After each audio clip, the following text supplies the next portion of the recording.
ಪ್ರದರ್ಶನ ವೇದಿಕೆ ಬಳಿ ನೈಸರ್ಗಿಕ ವಸ್ತುಗಳನ್ನು ಬಳಸಿ ಮನೆಯಲ್ಲೇ ತಯಾರಿಸಿದಂತಹ ವಿವಿಧ ಉತ್ಪನ್ನಗಳನ್ನು ಮಾರಾಟ ಮಾಡುವಂತಹ ಅಂಗಡಿ ಹೊಂದಿದೆ. ಹಾಗಾದ್ರೆ ಇದರ ಅಂಗಡಿಯ ವಿಶೇಷತೆ ಏನೆಂದು ತಿಳಿದುಕೊಳ್ಳೋಣ.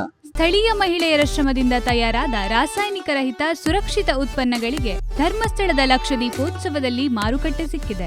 ಆರೋಗ್ಯಕರ ಜೀವನ ಶೈಲಿಯನ್ನು ಪಸರಿಸುವ ಈ ಶ್ರಮಜೀವಿ ಗೃಹ ಉದ್ಯಮ ಸಂಸ್ಥೆ ಗ್ರಾಹಕರನ್ನ ವಿದೇಶಿ ಬ್ರ್ಯಾಂಡ್ಗಳ ಆಕರ್ಷಣೆಯಿಂದ ದೂರವಿಟ್ಟು ನೈಸರ್ಗಿಕ ಉತ್ಪನ್ನಗಳತ್ತ ಕರೆದೊಯ್ಯುತ್ತಾ ಇದೆ.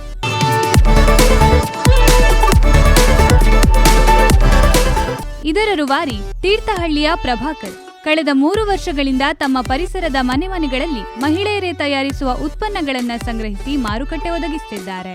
ಜೊತೆಗೆ ತಮ್ಮದೇ ತಯಾರಿಕೆಯ ವಿಶೇಷ ವಸ್ತುಗಳನ್ನ ವಿವಿಧ ಜಾತ್ರೆ ಕಾರ್ಯಕ್ರಮಗಳಲ್ಲಿ ಮಾರಾಟ ಮಾಡ್ತಾ ಇದ್ದಾರೆ.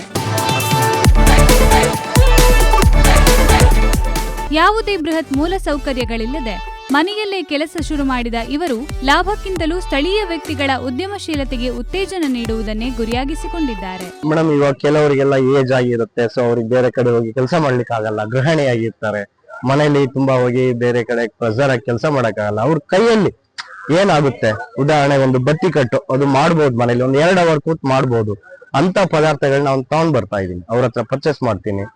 ಆಮ್ಲ candy, coconut ಜಾಗರಿ barfi, Imli stick, ನೈಸರ್ಗಿಕ ದೀಪದ ಬತ್ತಿ ಮುಂತಾದ ಹಲವು ಆರೋಗ್ಯಕರ ವಸ್ತುಗಳು ಇಲ್ಲಿ ದೊರೆಯುತ್ತದೆ. ಅದರಲ್ಲೂ ವಿಶೇಷವಾಗಿ ಗಮನ ಸೆಳೆದದ್ದು ಹೀರೆಕಾಯಿ ಬಳಸಿ ಕೈಯಿಂದ ತಯಾರಿಸಿದ ನೈಸರ್ಗಿಕ ಸ್ಕ್ರಬ್. ಸ್ಥಳೀಯ ಉತ್ಪನ್ನಗಳಿಗೆ ಹೊಸ ಮೌಲ್ಯ ನೀಡುತ್ತಿರುವ ಈ ಮಳಿಗೆ ನಿಜಕ್ಕೂ ಪ್ರೇರಣಾದಾಯಕ. ಇಂದಿನ ಯುವ ಜನತೆ ವಿದೇಶಿ ವಸ್ತುಗಳತ್ತ ಹೆಚ್ಚಿನ ಆಸಕ್ತಿ ತೋರಿಸುತ್ತಿರುವಾಗ ನಮ್ಮ ಮಣ್ಣಿನ ನೈಸರ್ಗಿಕ ಸ್ವದೇಶಿ ಉತ್ಪನ್ನಗಳನ್ನ ಉಳಿಸಿ ಬೆಳೆಸುತ್ತಿರುವ ಈ ಮಳಿಗೆಗೆ ನೀವೊಮ್ಮೆ ಭೇಟಿ ನೀಡಿ. ನಿಮ್ಮ ಬೆಂಬಲದ ಮೂಲಕ ಸ್ಥಳೀಯತೆಗೆ ಇನ್ನಷ್ಟು ಬಲ ನೀಡಿ. ಕ್ಯಾಮರಾ ಪರ್ಸನ್ ಶರತ್ ಜೊತೆ ನಾನು ಸುಜಿತ್, ಪತ್ರಿಕೋದ್ಯಮ ವಿಭಾಗ, SDMC ಉಜಿರೆ.